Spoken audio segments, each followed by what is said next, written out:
just hours after a Ukrainian drone caused a huge explosion at oil refinery in Russia's Rostov region, which borders Ukraine. A blackout has swept across parts of Russia after a giant explosion at a power station. A fire erupted at Jisanuzerskaya hydro power plant from an unknown cause. The two incidents are the latest in a series of mystery fires and explosions to rock the country following its bloody invasion of Ukraine. The incident is being investigated, with the cause currently unknown. A number of fires at strategic facilities have led to suspicions of sabotage attacks by people angry over President Putin's failing invasion of Ukraine. Last week, a huge fire ripped through the world's second-largest natural gas field in Urengoy, just 3,500 kilometers east of Moscow. Faulty electric wiring was presented as a potential cause, but some speculated there was sabotage involved. The institute building focused on research related to Russian air and space defense, as well as the development of new anti-aircraft systems. That same month, a Russian oil depot went up in flames amid claims of cross-border attacks by Ukrainian forces. And earlier this month, around 125 people were rescued from a burning building in Moscow.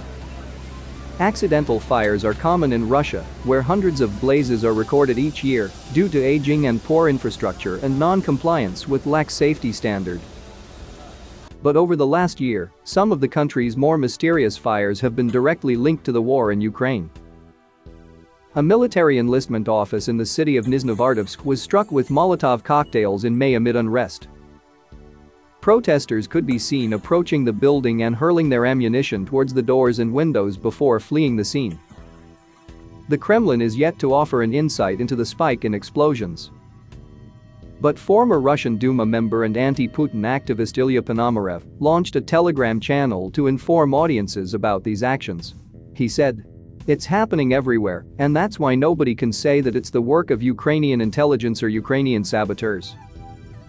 Ukrainians could carry out some acts of sabotage close to the border, but they are not doing this in Vladivostok obviously, it was Russians who did this." It has been 120 days since Putin ordered troops to invade its southern neighbor, plunging Russia into economic turmoil, displacing millions of people, and destroying huge parts of Ukraine.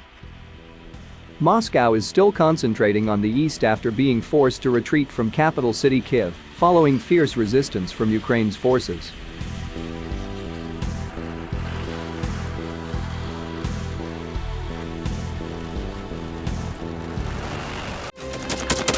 Thanks for watching, and don't forget to subscribe. Also, if you want to support Warthog Defense, please become our member and get early access to new videos, exclusive members-only videos, and become administrator in comment section.